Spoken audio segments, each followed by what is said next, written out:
on the building and on our website. However, we realized that we didn't post the meeting on the public notice website. So we will go through and we will have the meeting, but we can't take any formal action tonight. But so people don't have to come back. We'll hear you and your comments, and then we will make a formal decision at our next meeting. So hopefully that's not too inconvenient, but we had somebody that was off and the ball got dropped, and we apologize, but we won't waste your time. We'll make sure that you get heard, and we'll take care of that action at the next meeting. We'll go ahead and start with roll call. Councilman Labrum? Here. Councilman White? Here. Councilman Baird? Here. Councilman Wade? Here. And Councilman Burdick? Here. Great. As is customary, we start with prayer and the Pledge of Allegiance. We've asked Councilman Burdick to give us the prayer tonight, and then if you'll follow me in the Pledge of Allegiance. Pray.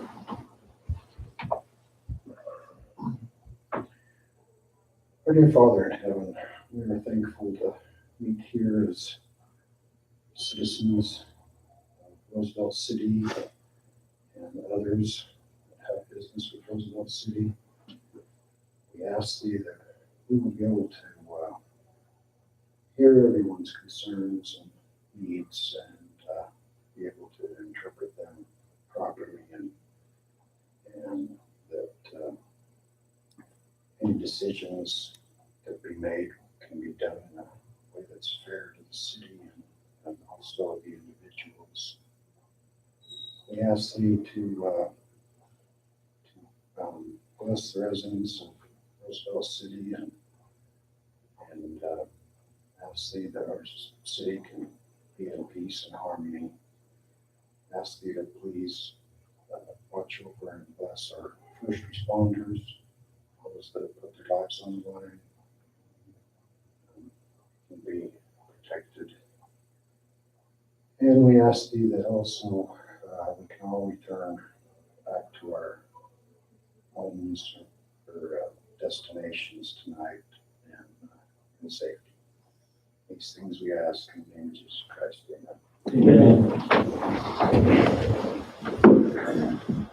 I pledge allegiance to the flag of the United States of America and to the republic for which it stands, one nation under God, indivisible, with liberty and justice for all.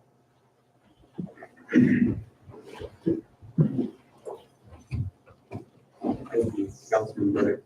We do have at the beginning of our meeting also some time set aside for those that would like to make public comment. You can take up to 3 minutes. Do we have anybody here tonight that would like to take advantage of that? Seeing none, we'll move forward. Has everyone had a chance to look through the minutes, and if so, are there any amendments or corrections? To page 1, page 2, and page 3. Seeing none, would entertain a motion to approve. We do that. What's that? Oh, no, we can't. No, we can't. So, well, we'll forego that. This will be very quick, more quick. Thanks for reminding us of that. They look good though. As long as there isn't any adjustments, we won't worry about it. There's no, yeah, we'll get that time. We do have Dan Karen here with us tonight. Thanks for being here. You're, looks like you're looking for an out-of-city water connection. We'll go ahead and give some time for you. We've ran 1,000 feet of 8-inch pipe up to on 2250 West North Cove Road to some rental properties there. The main driving force was we had two rental properties on one well, so we figured it was time maybe to bring city water up there. So we purchased 3 out-of-city water connections for those units, and as we got close to the end of the project, I got thinking, I think I'd like to have a 4th one here on the corner, because my home is currently hooked to city water, but it comes up through 40 acres of Robin Reynolds' property. comes into my property, and if that line should fail, which is 20 years old, then it would be half the distance to run from the fourth hookup to my home, which is already on city water. But we discovered that my northeast corner touches the corner there of Brad Knight's, and so that made me touching the city. So that kind of changed things a little bit. Talked at length with the manager, Ryan Snow, about annexing into the city. I haven't found any real reasons at this point not to annex, but I haven't really decided at this time that I'm ready to do that. I'd like to I'll take a little more time to look at the pros and cons. If we do annex that 50 acres, at the same time, I would like to annex the 35 acres up on the Page Bench Road there. Also, within the last year, we've improved that road. It's now a bus route, and the county's come in and put a lot of base down, and there's a bus turnaround now just next to the home that Jim Marshall is building on the north edge there. So that road is improving. I'd like to add, while I'm here, being familiar with that area, that there's been 5 larger homes built there within the last year and a half or so, maybe 2 years. And they built there with little or no water at this point. So I think if there was ever to bring a line down through there, the growth there would be substantial, because if you can see they're that anxious to have a little acreage around them and grow there, that if there was water pressure there, that I've had several since I've owned the property up there. Housing contractors ask for a couple acres or even an acre if we could break it up, and I said, well, until we get water there. So that's just something for your information there. I know that that's been talked about, a line coming down from the Cedar View connection there, and I can tell you that the interest is there. So I guess my question tonight is, on that fourth hookup, I'm willing just to put it off for now. And on all 4 hookups, if I did decide to annex, is there any possibility that the council would entertain rolling back the fees from county hookups to city hookups? And the fact that the water rate goes from 1.5 times down to just a regular rate is something I've got to consider. But since the situation came up maybe 10 days, maybe a week ago, I just haven't had a lot of time to spend on. I think it'd be a courtesy for me to let my neighbors know that if I was annexing into the city, because it changes their dynamic too. The 1,000-foot of line that we just ran up there, if any of my neighbors decide to hook on to that, at that time, if I annex, then they're going to be forced to annex to hook onto that line. So that would have some impact on my neighbors. So on the area where that you just ran, the 1,000-foot, Dan, is it on the east? It's right on that road. So the one in the blue is where you want the 4th connection. the blue is yeah, you can see up there on that upper right-hand corner there, that's where I currently touch the city's property. Right. I didn't realize that Brad Knight had been, because it was in the city, but.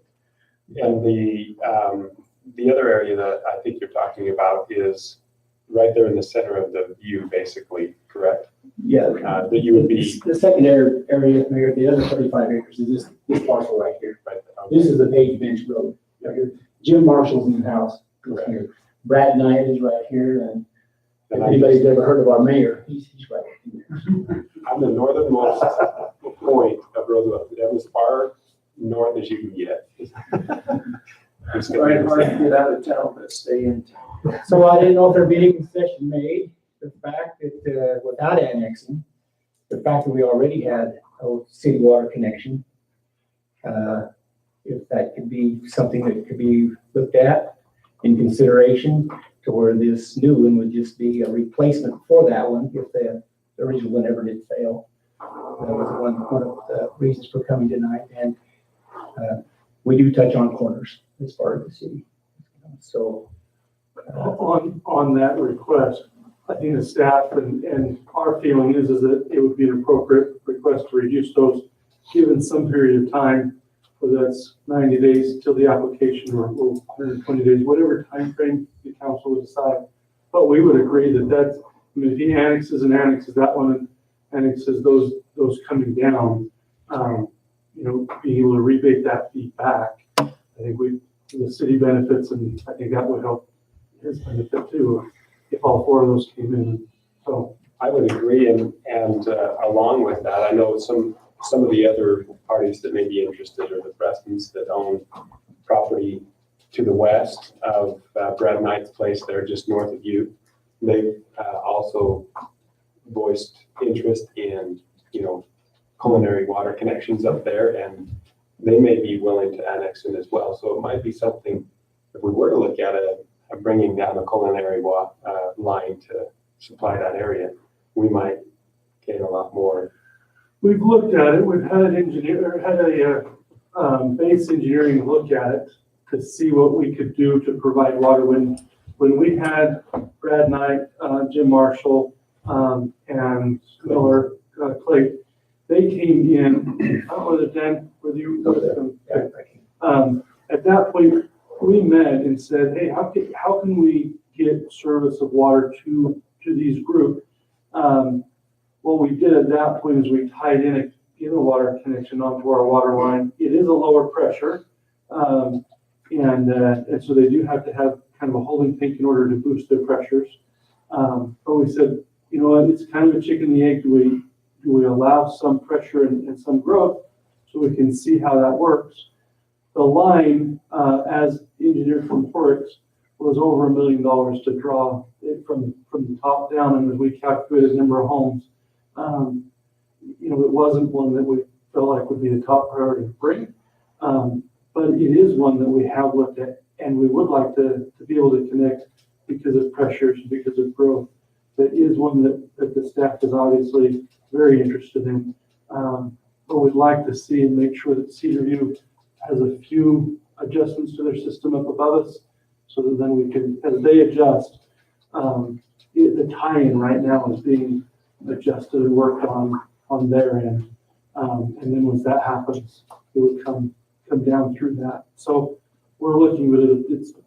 It's probably a few years out before we come back and really seriously bring it to consideration. But it is something we have looked at and are interested in seeing what would happen. So I don't know if it'd make any difference or not. The dry gulch irrigation water that runs parallel there, it carries the K2 water here to the city. It's 30 years old. It's up to be replaced soon. And I don't know if there would be any cost advantage or any advantage whatsoever when they replace theirs. If we piggybacked on and with a contractor or something, there might be some cost savings there to get them both put in at the same time. I do know that talking with Leon Nelson, he's the K2 administrator. They think that's going to happen in the near future there also. They're starting to have some issues with the old dry gulch line there also. So maybe they could get enough money to put them up. Not likely. Any questions? So I have a question. I'd really like to see you come in the city, but I'd like to see you come in when you're ready to come in. Well, and Aaron, like I say, I haven't found any reasons not to, other than maybe informing my neighbors and getting their feelings on it. I just haven't had enough time to. It's only been, like I said, I've been out of town quite a bit. It's just been the last week or 10 days since I've talked to Ryan about annexing in, and but there are some pluses. So time's on the side for you to have some time. So if there's a chance to roll back the connections, and if the council wants to put a time on it, 90, 120 days to let me do a little more checking and get back with you with an answer, then we could, if that's a consideration. No, Mayor, I know we can't make motions. If we could make a motion tonight, I would really strongly encourage us to look at a 20-day time period with the rollback of those properties. And I doubt it would take long. I mean, if I got out there or have an answer, it's a week or 10 days. I would agree. And how long ago have you purchased those connections? Just curious. What, 6 weeks? yeah, 6 weeks. So it's not long. I actually bought the fourth Till the one. end of the year, well, that may be 120 days, but at least till the first. Yeah. I bought the fourth one and I had to come pick up my check. Yeah, we have given that one back. Well, at least it wasn't insufficient funds. I was, It's a good thing saying it's a bad thing, but one of the things that we want to be is consistent, and we've made some decisions that affect future decisions, and we want to make sure that there's some continuity there. So we appreciate the fact that you're the understanding of that. So. Ben's been a great non-resident of Roosevelt, Utah, and the community and supporting everything. I think what you're presenting, and I think it should work, and we would all want to do the right thing, and the city, it sounds like, has looked into all those. I'm like Aaron, I would love to see you officially residing in Roosevelt too, because you've been such a benefactor to all of the citizens always. Thank you for all your Appreciate that. great work in our community. Thank you. So Dan, just to verify, on the piece up on top of the bench, the fielded area, I know where your property is. Is that the property line that actually goes on the other side of the road too? Can I have your question again, please? Yeah, that line. No, that road is the property line. Okay, all right. Yes. So that line, we're seeing something else. Center of the road is Okay. the property line. Now, when I bought that, there was some property on the east side of the road, but when all the paperwork was, dust was settled, there really wasn't. So we found that out. So I got it wrong. Anyway, it was okay. It wasn't This a small amount. GIS. At the bottom of that there, that pavement you're talking about, that's there are three homes there also. And they bring a water line up from the North Cove Road. I think it's a 3-inch or something. I'm not really sure about that, but they have pressure issues there. I do believe that's Lindsay, Jeff Luke. One of our big pressure issues is because it's right close to the tank. And as water fills into the tank, that zeroes our pressure, and so then that elevation doesn't feed until it gets farther away from the tank. So if we brought it from the top, we'd be able to have pressure to come down to feed those would be fed not through the tank, they'd be fed off of that line. So that's why the pressure could be held, because we'd avoid the tank, and that's what's zeroing out the pressure. That's what's creating the problem. We have lots of pressure that we fill off up above. It's that once it hits that tank, that pressure is zeroed out, and then we have to wait by gravity to gain that pressure again. So this has been being talked about for a long time, Paige. Bench up there, and how ideal it would be for water line, but it wasn't. The cost of it was prohibitive. But now with more people up there, it's gonna kind of like Crescent climbing. It happened. Well, I It's agree. got to happen. Yeah, I agree with Brian, what comes first, the chicken or the egg, Yeah. Another thing, gentlemen, I just run 1,000 foot of 8-inch line. And now both property owners on both sides of these property values obviously have gone up. The 140 acres to the west of me, for people that don't even live here, they're older people, they're gonna sell eventually. And I think maybe the county and the city ought to consider somewhere down the road having some participation in cost of water lines if they hook up within a certain period of time after it's been installed. We have done that in certain areas, and I think it's the truth. Definitely something to be considered along with that. At this point, the current standard is that developers put in their infrastructure from property line to property line. And if it has been done, it's been done prior to my knowledge, which. I think it was more on like roads or different things, might not have been water, but just like that, somebody was willing to do this, and then when others hooked on, they paid a proportional rate of certain things. I know It's that just raining about it. does it. Oh, I know we talked about that. Questar, and I don't know if Blue Lake does it anymore, but Questar Gas still does it. So there are utilities that do it. So one of them from our end, it's kind of been that you have that expansion, but you don't have to pay extra ones down the road. But like an impact fee, if the city were to have put it in, and we did like Stonegate, we had an impact fee. So as new ones connected, they paid into that impact fee. So if the city creates the $1 million one up to on Page Bench, if we put that in, we could put in an impact fee. We don't have a an impact fee ability when it comes from the developer that puts it in. So that's a little different pieces of the puzzle. But there is utilities that do that. So if it's something that the city wants to do in the future, something you ought to talk about. But, so at this point, we're currently. I think it'd be a good idea if we're looking at a prorate system, like electrical utilities and gas utilities too. It's on some things. It's limited, but it does happen, just what you said. So that could be looked at. We should. Lines like that where they're heavy expense. I mean, the same situation occurred when Paul Ellis put that in. It wasn't necessarily an impact fee or a prorate, but in essence, he paid to get that in there. Plus he paid to go all the way down the other end to connect it in. There was a huge fee associated with that portion that he put in, I guess is what I'm saying. So I think Dan makes a great case that, you're in there for $30,000. Now somebody comes by and pays connection fee and they got the benefit. So there's a lot of sense to it. How many homes are currently connected to that 8-inch line? 0. Okay, South of there, the 8-inch line, Paul Wells put it in there for those 3 duplexes that we built. sounds to me like that 8-inch line has capacity to hook up quite a few.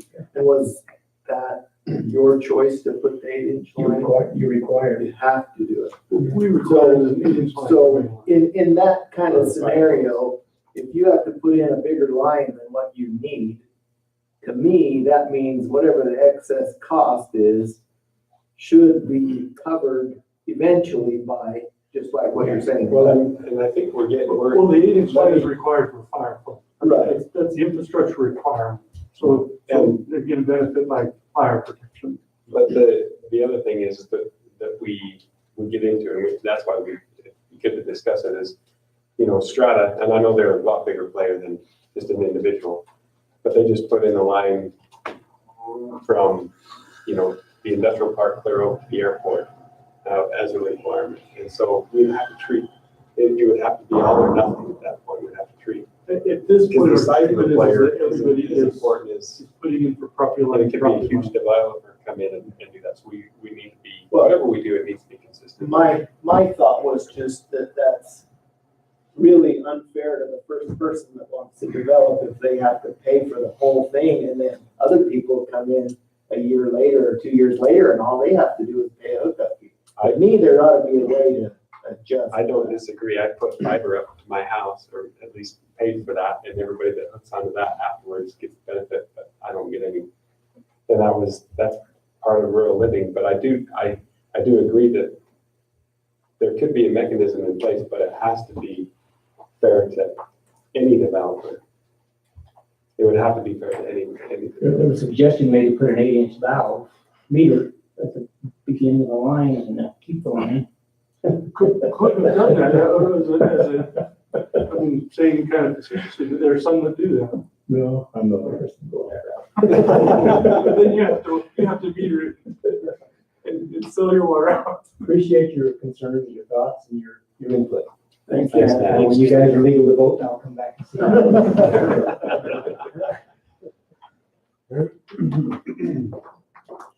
Is Luke Wilkerson here?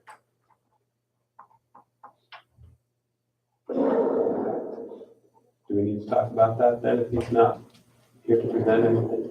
We can pull it. Basically what he's looking at is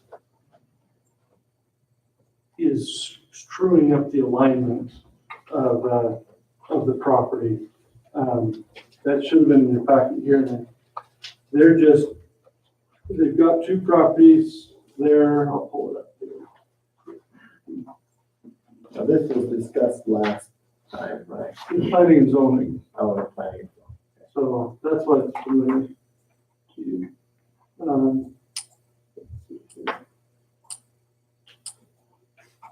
Okay. And this is the GIS is an offset here, but basically it's taking and converting the property lines to match so that it includes the shed that was basically built on somebody else's property, it's theirs, you know, so that sometimes happens to fix and correct property lines. And that's what they're looking at, is they're just fixing and correcting the property line boundary to make it line up with where it should have been and where things are, And all property owners are in they agreement. all find. Yeah. So So that that's one- not issue. So I don't think it's a big deal, but at that point, because it is a property line change, council has to sign off on it, planning and zoning sign off on it. So it's just left for you guys to approve and vote for. So, That'll be easy in the next one. Any thoughts, comments on that? No, we'll move on. Main Street revitalization discussion. I'm guessing that's why you gentlemen are here with us. Could you go ahead and stand and introduce yourselves, and we'll give you the time. My name is Cody Peter. I work for EFG Consulting, and this is Ray Research from IBI Group, and Collins, I can realize it, from IBI as well. So Ryan and I touched base about a month or so ago, and he and I walked Main Street and talked about how we can help this jewel of a Main Street that needs a little bit of polishing. Maybe it's a little tarnished and can be improved. And so I'm a finance guy. I can find financing for just about anything, but I sure can't draw a pretty picture to save my life.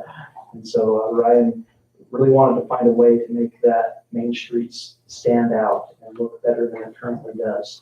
And so Ray and I have worked for years together.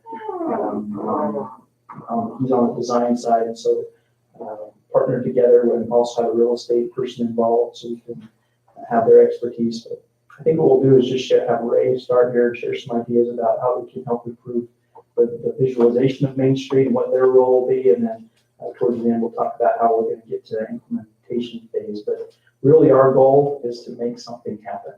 We're not a group that wants to show you pretty pictures that you can set up on that shelf and let the dust collect. If that's the end result of this, then we'll fail. Our goal is to make sure we partner with you and see a change occur and see that there's people that are drawn into that area. So with that, I'll turn it over to Ray to begin. To qualify a little bit what Cody said, and we haven't done any design work in Roosevelt yet. We did a really good research on Google Street View. And then getting out of the car, I've been through this area a lot, but got out of the car and actually this is way better than Street View shows it. So, but I want to give you a little bit about our qualifications. I brought Colin up with me. He'd be the project manager. I'm a principal at IBI Group. IBI Group is a multinational firm. We have about 2,600 people in 60-some offices. I don't keep track, but it's about that. And I work out of the Salt Lake City office. I've been there for 18 years.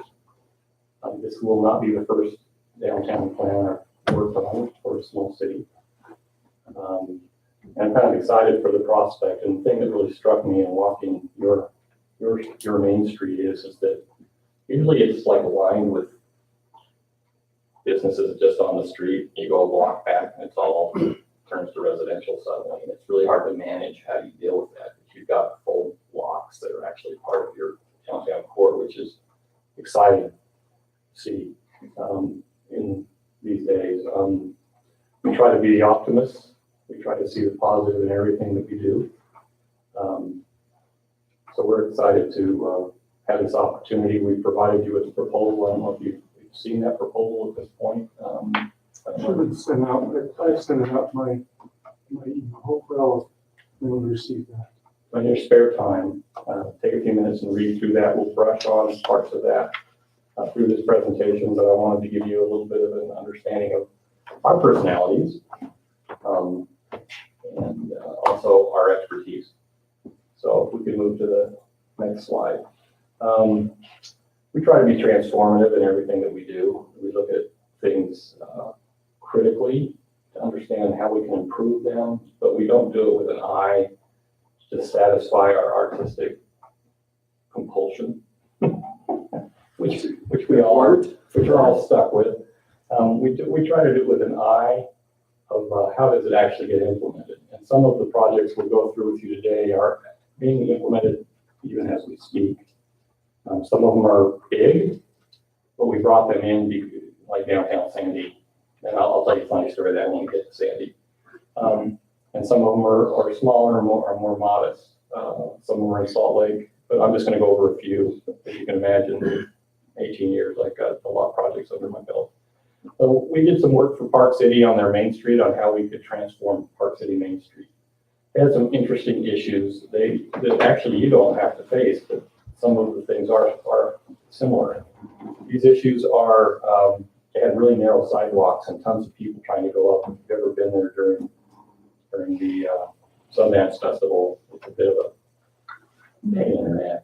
We had an office on Main Street for a lot of years. And it was a really interesting experience to go up during Sundance. Now I avoid it because I don't have to be up there, but it was kind of crazy town when we were looking at it. We also know that the importance of leadership, which is the position that you are in and your planning commission is in. Most of the towns, it's not a matter of whether the vision that we create here will be implemented because or with or without us. It really takes city leadership. And that's one of the things we've noticed with the plans that get built is that they have the right structure and they've all aligned with the vision. It'll be up to you to follow through with that vision and see that it stays true to the end. And obviously you can modify it over time because markets swing, things change, you have to adapt. But it really boils down to what kind of quality you want to establish as you go through these areas. Lots of times developers can be a bit predatory. Always taking advantage and not necessarily looking at what it's going to look like in 20 years, and you get to inherit whatever good or bad comes out of that. So we understand leadership is a key element, and buy-in from the city council is critically important, and from those people that are enforcing or implementing it. So that's kind of our story. Anyway, if we go to the next slide. You know, this is written by Arthur Morgan. He was the leader of the Tennessee Valley Authority when that first started. And his concern was that small towns are a critical part of the culture of the country. And if those face the challenges that they are facing, and this is back when Tennessee Valley was forming, we're going to lose some of what we are. And he gets quoted a lot these days because he was visionary, but controversial. But he's proving to be right in time. So, you know, you want to create places that people want to go to. And one of the things that really struck me as we analyzed this at a very topical level was that maybe the biggest opportunity isn't on Main Street itself. It may be on the side streets that feed into Main Street on those blocks where you can create a different kind of dynamic. A lot of the bones of that are still in place, which is kudos to the city for not ripping all those out at one point. So that was kind of an exciting opportunity for us. Sometimes we go in and everyone's freaking out over angled parking. Well, you aren't.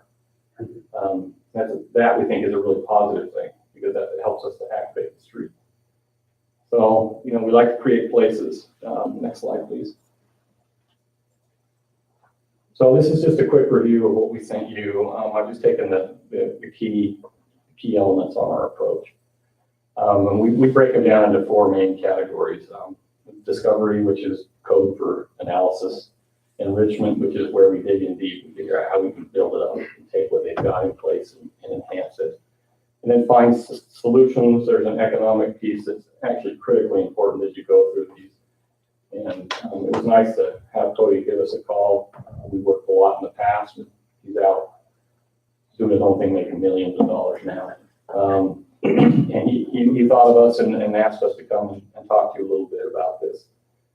And so we'd like people to understand what they're looking at, and then we'd like to get design guidelines that can be enforced and kept in place. And those are the things that the city can actually execute and the planning commission can execute. And then in the implementation plan, it's really about follow through and how you put a process in place. It may not be the same as the current process you have, but it will have elements so that it falls within state statute, of course, that will be included in the process. But we found that it's really important to have ways to get people excited about the investment opportunity. And that comes back to the original vision. Next slide. Physical environment and the user experience. Do you want to give us a little speech about that? I'm blindsiding him, but I'm feeling like he's falling asleep, so I'm going to pull him in. Well, before I talk about this specifically, I just want to say I grew up in Preston, Idaho, which is a little bit smaller than Roosevelt, but has a lot of similar qualities, I think. And so I've seen the challenges that Preston faces with their downtown and trying to keep the character and the energy down there that it had when I was growing up. And I think about it a lot and think that just with the right vision and leadership there, that some great things could happen. So it really kind of hits me a little bit close to my heart and gets me excited that you guys are looking into what you can do for your downtown, because it feels similar to my hometown. And there are challenges, as Ray already mentioned, but inside of every challenge is an opportunity. And right now, the highway, it's got a lot of traffic. It's many cars moving through. It's not the easiest to cross, and not the most pleasant pedestrian experience. Although what's happened in that main block between what's the street with the S? It starts with an S. State. Not State. There's Second North. First North. Lagoon. Yeah, it doesn't start with S. But in between there, you've got all the enclosure on the sidewalk, and so it's actually a really nice experience considering how much traffic goes through there. And there are really good bones to start from. And as Ray mentioned, we think that with some key infrastructure changes, with making the pedestrian experience even more friendly, especially on those side streets, you can really create some spaces that people gravitate to, where you can have maybe some restaurants want to have some outdoor dining and some public events and gatherings. And there are just a lot of opportunity that some small improvements to the physical environment can really help to accommodate. Before you're done, Colin, right? Yeah. Do you know any of the marshals in Preston, Idaho?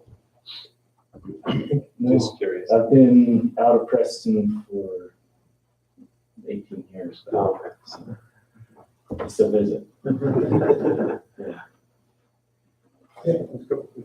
We're gonna move a little faster because I don't want to keep you all night. I could talk about myself all day long, or IBI all day long. So next slide, please.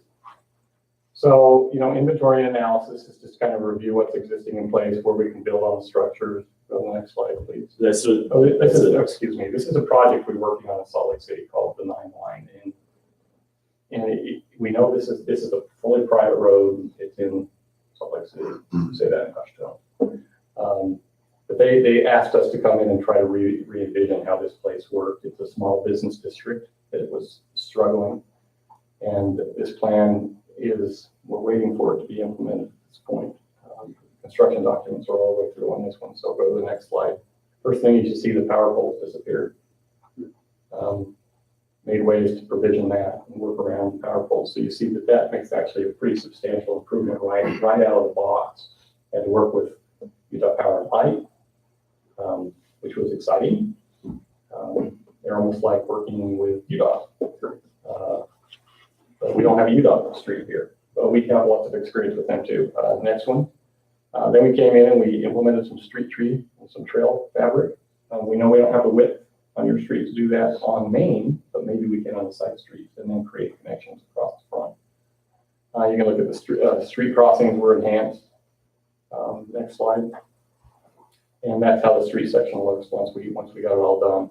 There's obviously a lot more to this than we want to talk through with you right now, but we'll have questions at the end. You guys can feel free to interrupt me if you want. And then next slide.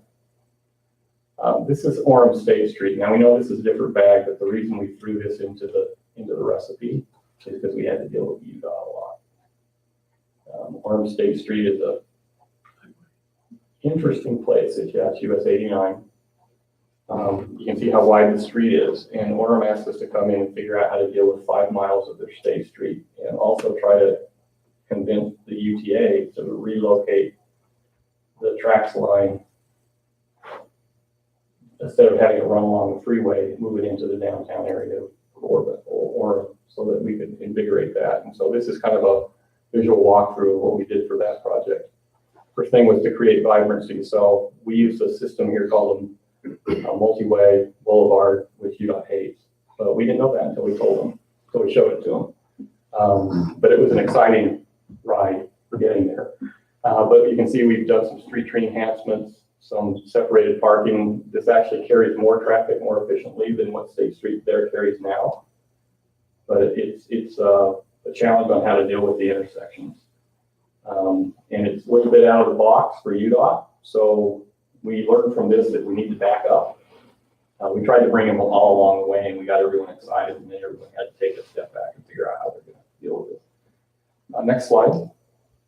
Then you can see that we've added more planting trees, median in the center as a placeholder. And then the next slide, you can see that that's where we suggested you reroute tracks is right down State Street, and then create stops and bring people into their downtown and let them, instead of running them, always run parallel to Frommer and the freeway. Like, you already got transportation nodes there, you don't really need more. I think the city really liked this approach, and in some places, the UDOT is actually starting to break. Region 3, I think you guys are in Region 3, correct? Region 3, yes. Yeah. Region 3 was not as open as Region 2.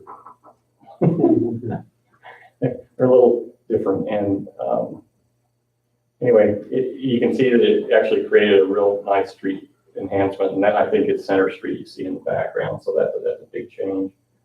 The total cost to do this on 5 miles was about $5 million. But they were willing to spend $70 million on the intersection at University. So their priorities are really about moving cars, not necessarily about how people interact with the street. Our priorities are about how people interact with the street and how you create places for people, not just vehicles. Next slide. And then the last thing we talk about is implementation. And this is the implementation, part of the implementation plan for the State Street corridor norm. And so we went through each one of these nodes, which would be about equivalent of the area we're looking at, and your one node would be, and how would we deal with that, and what would be the implementation strategy that they could get put in place into their zoning ordinance to allow them to regulate this and get the outcomes that they were anxious to see. Next slide, we'll talk about financing tools, and Cody's going to wow you now. There you go. So in terms of, the deliverables, maybe talk about your deliverables, or do you want to talk about that after? We'll do that again. So he'll give you deliverables that look nice and then give you some direction. My goal then is to how do we implement that financially? How do you make it actually come into place? So there's a few tools that I've shown here that can be used. The first one is the Community Reinvestment Project Area, which used to be called an RDA back a couple of years ago, where the increase in value in that area from redevelopment is then poured back in. So perhaps someone could revitalize their storefront, and you could then return some of that property tax that they're already paying back to them to help them with some of those improvements. Other options are like an economic assessment area where you could have like a 5-year loan program where a private entity could come to the city, you could issue a bond and lend that money to them, and they could pay it back over 5 years to implement the strategy that Ray and you as a council adopt. You could also issue bonds to upgrade, like for example, the trail systems or other systems that you ultimately own. The city can always issue bonds and have those paid back either from a community reinvestment area or an economic assessment area.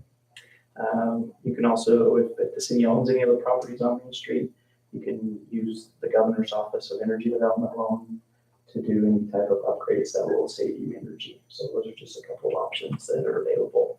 But again, like I said at the beginning, our goal is to help you, whatever ultimately makes sense, to get that revitalization to actually happen so that private entities and the city can cooperate together to actually see something change. That is ultimately our goal. And, I will stand with Ray and with the city, and we'll figure out a way to make it happen. So, any questions on any of those tools? I won't put you to sleep. Okay, next slide.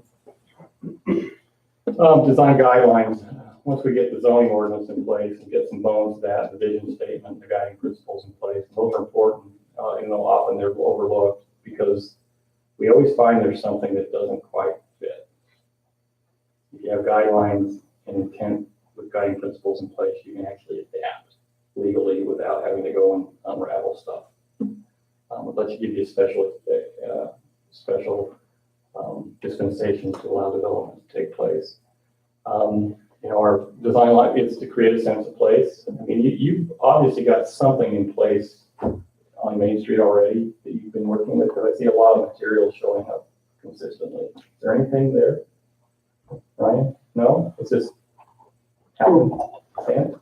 We're trying to work on attracting people, but at this point, there's not a standard that they have to build to other than what we have throughout the city, so. Well, that's good that you need to get something in working on place. Well, we hope we're working on that with you. And then form and character is how big the buildings get, how do you deal with that form. One of the things we run into constantly is building height, and we have to work through those issues with cities, and change is sometimes really hard. And then the user experience, and that's not just the vehicular user, that's the pedestrian user, and maybe a bicycle user. I don't know if you guys have been to Salt Lake lately, but there's like scooters falling out of the cracks in the buildings. They're just everywhere. Weird, actually. It's bizarre. And it's funny because my car broke down and I had to get home, and I live about a mile and a half east of Main Street. So I rode a scooter home. So, and actually it was really fun. And an old guy riding a scooter, I think that was an oddity. And then last of all is how you create connections from peripheral areas, and that brings into, I think you call it the gulch or the gully, the area around the gulch. There's a Cottonwood Creek. So there's both. Yeah, and then if you've been to Springdale, you've noticed how they've treated some of the issues that they're facing there with creating trail systems along there. And it could be an amenity that could be built on and enhanced and actually create connections, tie your park systems together. You could look at how that fits into the big picture and how that can work in conjunction with everything else. Next slide. I'm going to talk about Sandy. This is a really funny story. So we were involved in doing St. Regis Hotel in Park City. And we were doing a presentation, a developer that had us, we're helping him on that. And after the presentation on the St. Regis Hotel, Mayor Dolan, I don't know if any of you know Mayor Dolan. Mayor Dolan went up to this developer and he said, I want one of those in my downtown. And our developer guy chuckled. He said, you don't have a downtown. So next thing we know is they were coming to us and asking us to help them figure out how to deal with the 1,100 acres that surround their city building and create a new downtown for the city of Sandy.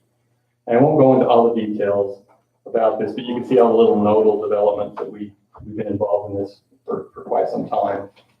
And we created a strong vision. We did all kinds of focus group stuff, and it was, frankly, a big deal. And the final day, it was called Where Urban Meets Mountain. That was their tagline for Sandy, and the district was called the Cairns District. There was a lot of debate with the city council on what we really ought to call it. The downtown Sandy's name is the Cairns District. And this is how we tied it to the mountains and how you can essentially tie yourself up to the resorts. And there's even been talk with Snowbird and other groups like that on how they can work with downtown Sandy and create a new base area for Sandy in the bottom. Next slide. So this will give you a little refined view around City Hall if you're familiar with Sandy. I won't go into a lot of detail, but the tracks line on the east and the freeway on the west, State Street running right down the middle. So we're dealing with the state highway in that case too. And the next slide. The real reason I wanted to show you this was how we created the kind of a new way of looking at design guidelines and how we could make those so that they gave clear direction without becoming so constraining that it scared people away. So we tried to allow lots of flexibility in these guidelines and they're really focusing on quality and not just focusing on, we have this image of what things need to look like. We recognize that places need to be able to adapt and markets need to adapt, and investors want to have opportunity. We just want to maintain that high quality standard so that whatever gets inherited from a city doesn't get shoved to future generations or even current generations that have to deal with them in the next 20 years. Anyway, so it's all about the image. Next slide. And you can see what we did. We started, this is just kind of our fun tinkering. This is why I became a landscape architect and an urban designer, this kind of stuff. Unfortunately, I don't get to do that much anymore, but that's the way life is. And how we could develop the Cairns district with all these thematic things. And I won't go into the symbolism because nobody gets it to us. Next slide. And then area that has lots of vibrancy to it. So, and final, I think. So why us? Why IBI? Well, we talked a little bit about our we're really an international firm, but we have a local understanding of what's going on and how to deal with these things. We're doing projects from St. George all the way to Salt Lake and then Davis County too. We're dealing with downtown redevelopment in a lot of these places. And that's just the Salt Lake office. We also have offices all over the West Coast and pretty much everywhere you think. I don't keep track of it. But what we want to do is give you a way to how you can move forward and march with the next steps that as you progress in this process. So we're not interested in just trying to impose our thoughts on the city. We're interested in trying to use our expertise to give you something that will breed success, invite people to participate with you, working with the financial components, creating structures that make it real. And then it will be, once we get to those structures in place, it will be up to the city to hold to it. And, lots of times I've done work for municipalities and they've hired us as long-term consultants on an hourly basis after that. Wasatch County is one of those. Anyway, we want to make your a transformative vision. The question will be, how much do you really want to transform it? And how much transformation do you really want to do? And those are things that we would work closely with the council and the planning commission and public on how to manage. Next slide. So Ray, just a question real quick. Were you all involved in the Center Street revitalization of Provo? No, we actually are doing a piece right now, okay, development called Freedom Plaza, but we did not do the redevelopment of the Provo, the Center Street. It's a great street there. It is a great street. I just see some of your concepts and just wondered if that had your footprints on it. Our fingerprints are everywhere, but we did not do that. But we did present to the city council once on how they could change it. Amazingly, it showed up somewhere. So this is the team. I've introduced myself. I'm the principal in charge, and Colin will be the project manager. Supporting us will be, we'll have a transportation guy as necessary to pull into the process.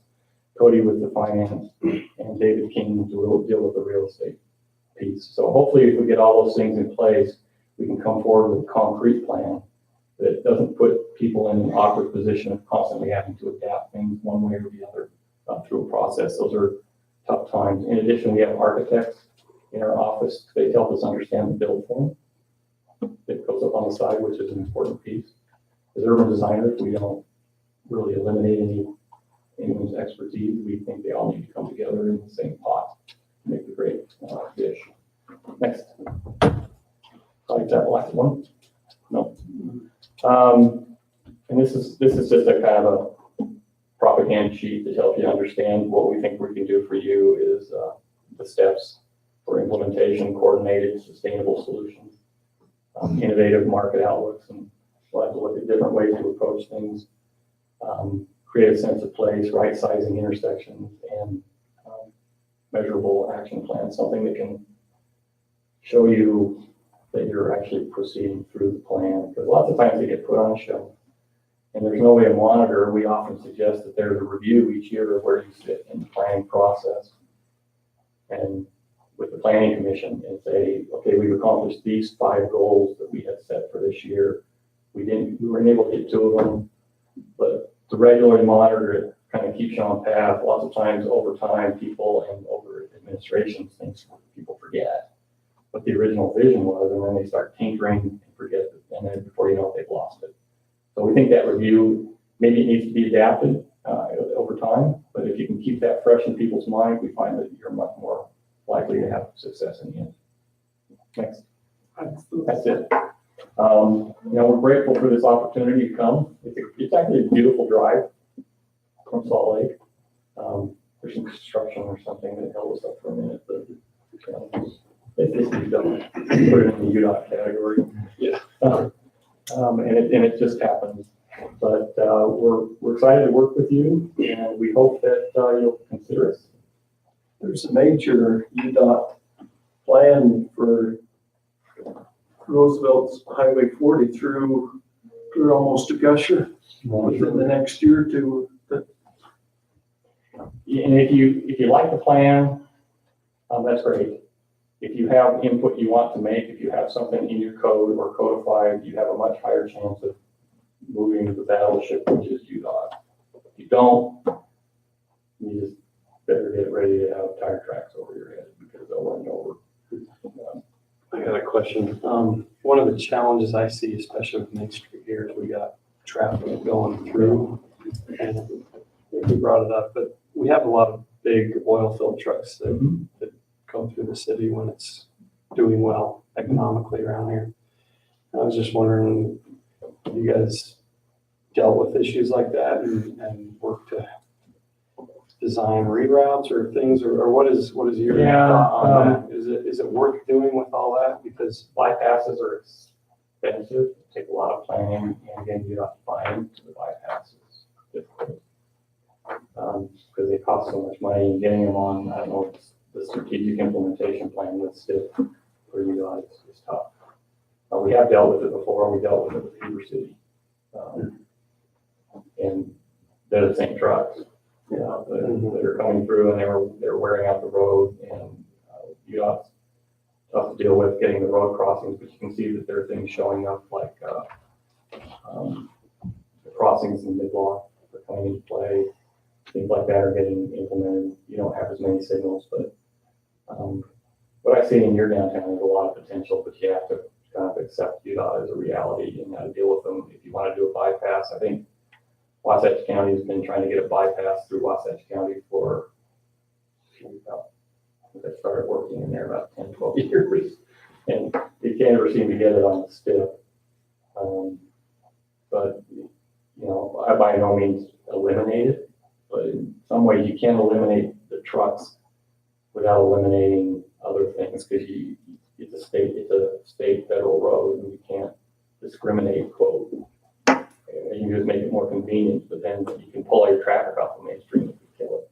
Yeah. So, it's a real delicate balance you have to put in place, but it is a real challenge, and that's why we're thinking maybe the focus is on the side streets, how you connect side to side and across the front, and celebrate that, and then do more on the side and the back blocks that are to the the west, the west blocks, and see if those can be developed into something that makes it more active and invigorating. Okay. Any other questions? thank you for your presentation. Thank you.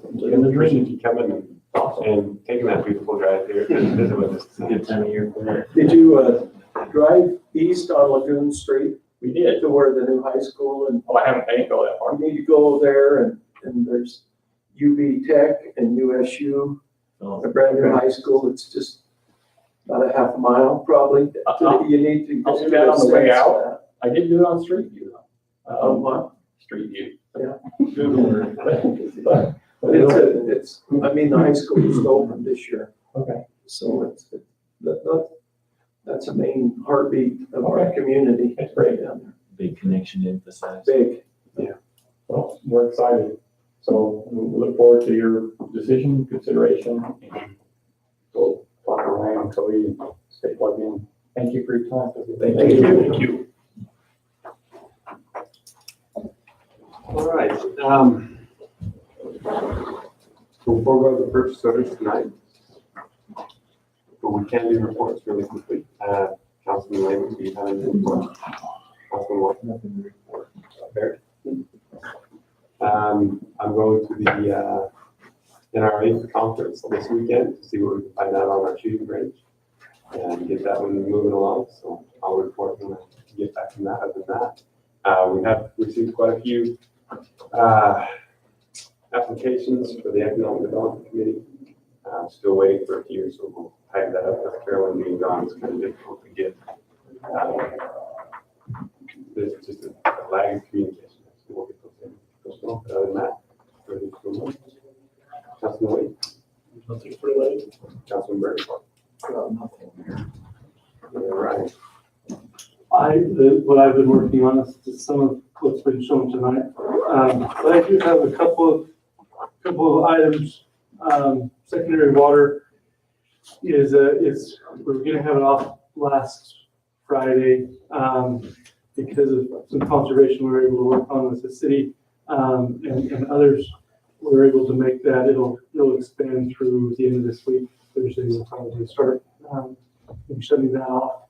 And if it rains, it'll be great. And we're hoping that it'll rain just right in time to put a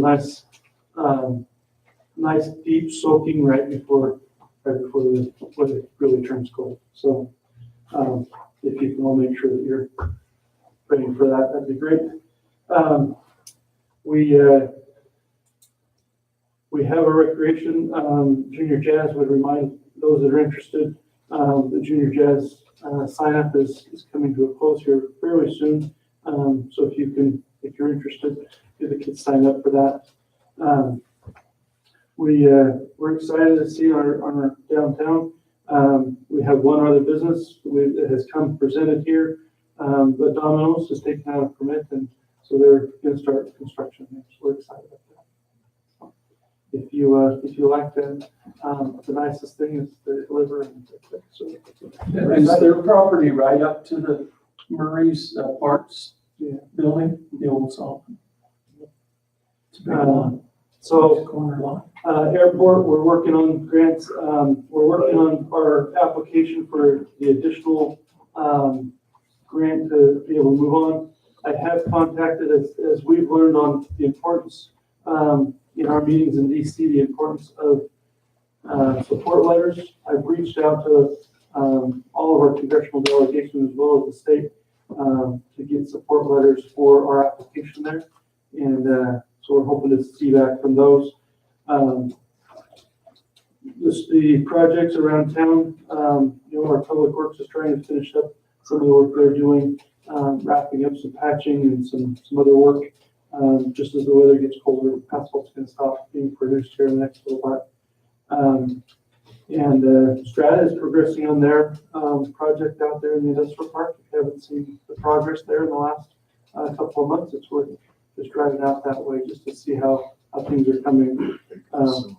Yeah, it's a big facility. So we continue to operate. We've just completed, or mostly completed the audit. Their field work has been completed. We'll probably see them maybe next meeting or first of November meeting, depending to be able to present the audit. So we're waiting to hear on that.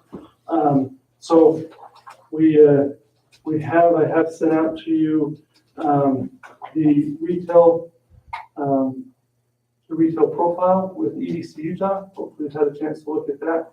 If you have any comments there, Leah, I have sat down and gone over some things we've looked at, comments we've gotten. But if you have any comments there, we'd invite some feedback there. Should have been sent out a week or two ago. If you don't have it, let me know. But basically what we're looking for is trying to market out to ones that we have. Let's pull it up so you can see what it is. Basically, we're showing the demographics of our city. Nice picture, right?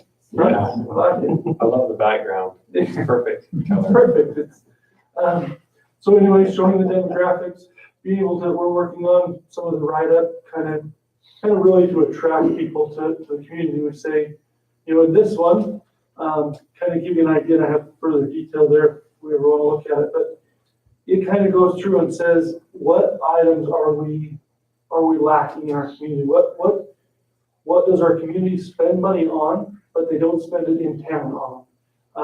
And so we've gone through and had an analysis done. And you can kind of see from this, I don't know if it's large enough to see from there, but you can see the ones that are below the one, that's where the leakage goes out. That's where more spending is spent elsewhere than in the city. So we have 3 specific ones that are highlighted. Electronics and appliance store, clothing and clothing accessory store, which we have one that's being proposed here on Main Street that we talked with today, and sporting goods and hobby and book and music store. And so we're working to attract some of those. So after we get our retail profile created, our next step will be to try to start broadcasting and marketing widely to see if we can find a few that are interested.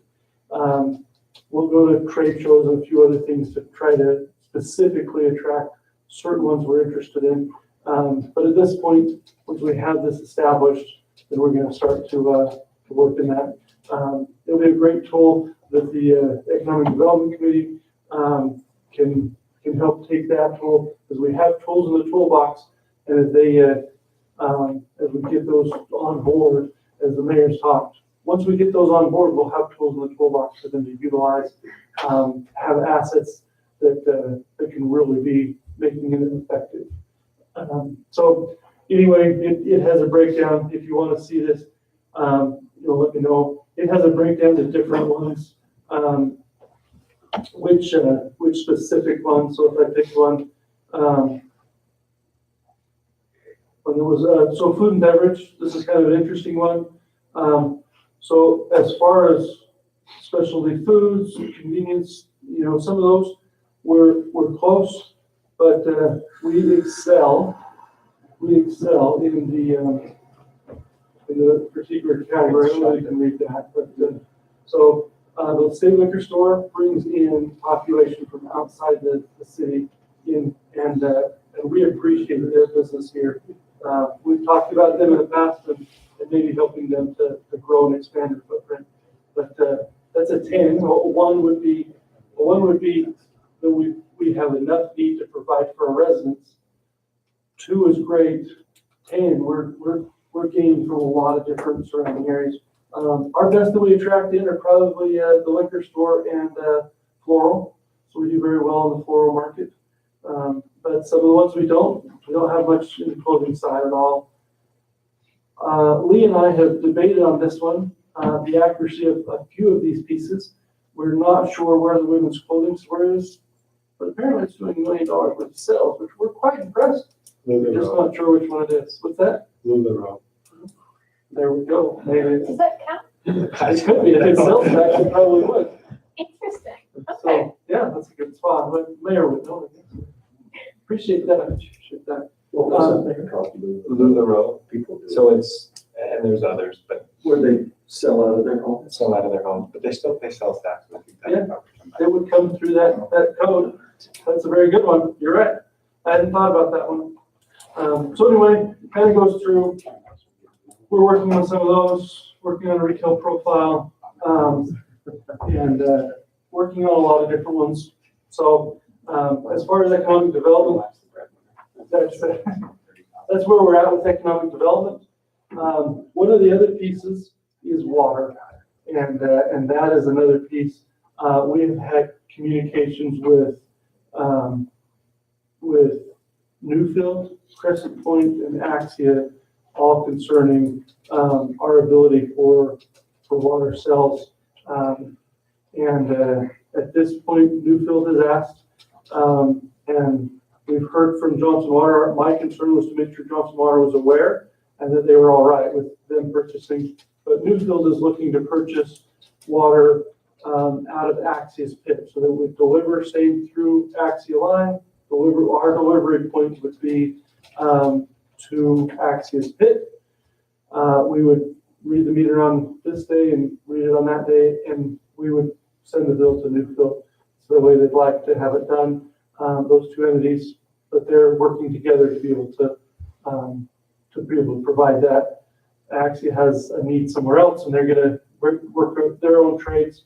But as long as the council's all right with that, we'd like to proceed selling them through that Axia line. Axia has indicated they're okay. Newfield is desiring, and we've received word from Johnson Water that they're aware and that they're all right with that. That's how I understood the text that you got. I just received a text from Dixon saying that he had spoken with Reed Durfee and Newfield, and that they were comfortable with us working out that arrangement with them and moving forward with it. So I think the only thing I think we need to take into consideration or just remember is that the meter, whatever water passes through that meter, will be retroactive in the agreement. That's one thing that we agreed with Johnson Water, and that is if any water were to go through that meter, that they would receive compensation from that once the agreement is in place, and it would be retroactive. So just something to keep in mind. It doesn't really affect anything, change anything, but it's just something that we want to make sure that we're We should have a reserve in there first of that. yeah, and keeping our word. So at this point, they're looking at 22 million gallons. What they're looking for in a couple weeks. So if that's all right, I read that that's okay from the council. If not, let's make sure that I. Which is I know you can't make a motion and it's not on the agenda, but I did want to make sure that you were aware. An idea that's like 8 acre feet So. of water. Not quite. Was it more than that? That was more than that. Well, 300 and some odd thousand, so yeah, 365,000 per acre foot. And then you times that by 8, that's 24. No, you said 22 million. Oh, yeah, no, that's 22 million. out of zero. But that, So, 80, so it's 80 acre feet. yeah, 78 feet, so, yeah. Um, So anyway, that's what it's about what they're looking at. So anyway, since make sure you're aware. you brought that up, I think it's fair to bring up. We have been getting some concern, little concern from Clyde Watkins with Duchesne County Water Conservancy District. We currently contract 3,000 acre feet of water out of Sandwash Reservoir, and we have a contract for 1,500 acre feet to the state for fish flows. So, for the Department of Interior, so one of those. Anyway, that contract, all those contracts will come to an end in 2020. And I know it's been brought before the council before. Ryan and I had talked and feel like the thing is if we don't contract for it, then it gets left in Duchesne County Water Conservancy District hands to try to find somebody to purchase that water, or they get left holding back. We feel like there's enough need with the industry and everything else that we wouldn't want to give it up. And so I don't think it requires a council decision, but we want to make the council aware. And if you do feel strongly like we should, then maybe we can bring it for a decision. Otherwise, we'll just move forward, renew that contract and move forward. And try to, Why we bought yeah, that extra is for the future, because it doesn't keep coming. right. We get it up, but So I'm very much in favor.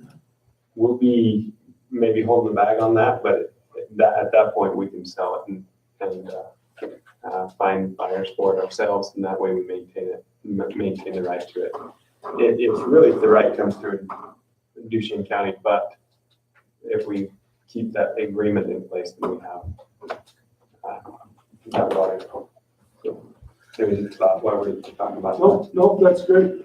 The other one is we're looking for, there's a few spots to sell water to Crescent Point in the South Cove area. And we're working with discussion with them just to see how that might best work out. And so we're working there to see. And then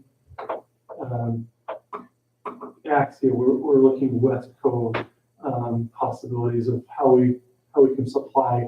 And we're talking just how the infrastructure would work at this point, so that it's kind of how would that infrastructure work? What would they have to do infrastructure-wise and improvements to make it so that we could provide that water? So at this point, it's really in pretty granular discussion. But I wanted to make you sure that you were aware that some discussions happening so that we find out what they need, where they need it, and how we could possibly service it. So.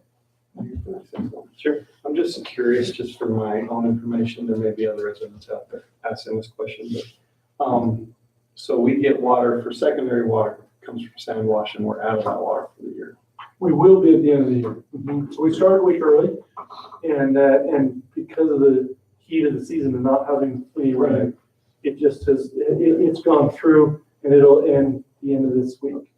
So the 80, or the water we would sell to Newfield is not coming from sand wash, it's a different source. Well, it's culinary water from Hayden or Victory. Okay. And we expect to finalize and hit our allotment out of Victory.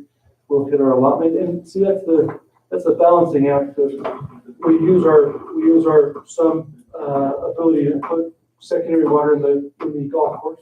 So we can choose culinary or secondary. We have both options up there. We actually have K2 option as well. We're out of K2. We're out of K2. But at that point, it is our balancing act. Right. And so we utilize that to try to balance where we're gonna go. Last couple of years, and for most years, we've had secondary, we've never been able to utilize it all. And so that balance hasn't really worked. So if we don't use it, we lose it. We have to pay for it anyway, and we don't get it. And so in that balancing act, we said, all right, let's start a week earlier so we can utilize more. Let's see if we can't put a little bit more into the pond throughout the year. Our balance came that we're shutting off a week early. But in the end, we covered the same number of weeks, but we've utilized it. We utilize less of Hayden. We utilize our allotment of Victory. It's really that balancing act of all of our different sources to try to balance so that we utilize as much of it as we can, but not over. We would have expected a little bit more rain and it would have lasted the next week. It would have been right smack on, over 7 days different from our expectation. Over that period of time, that's pretty good, we think. So, yeah, but no, it's not. But if we get to the 1,500, just to finish, if we get to the 1,500, we may look at getting a tap that we could sell part of that off at some point.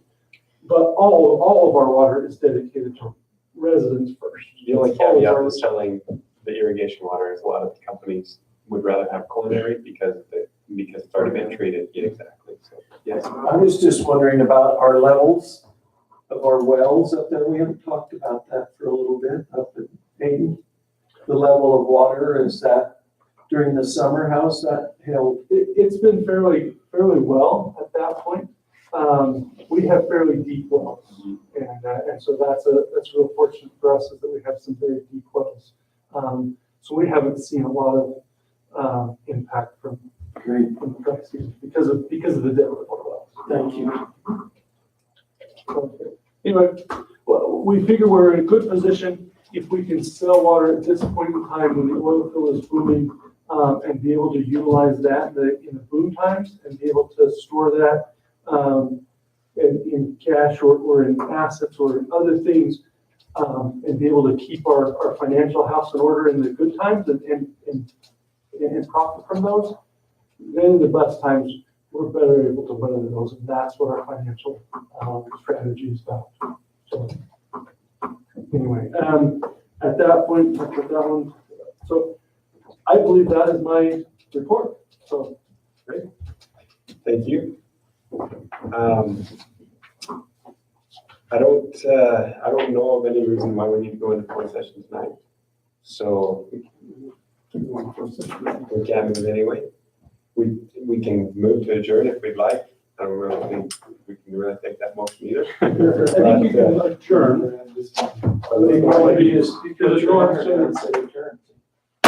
Adjourn.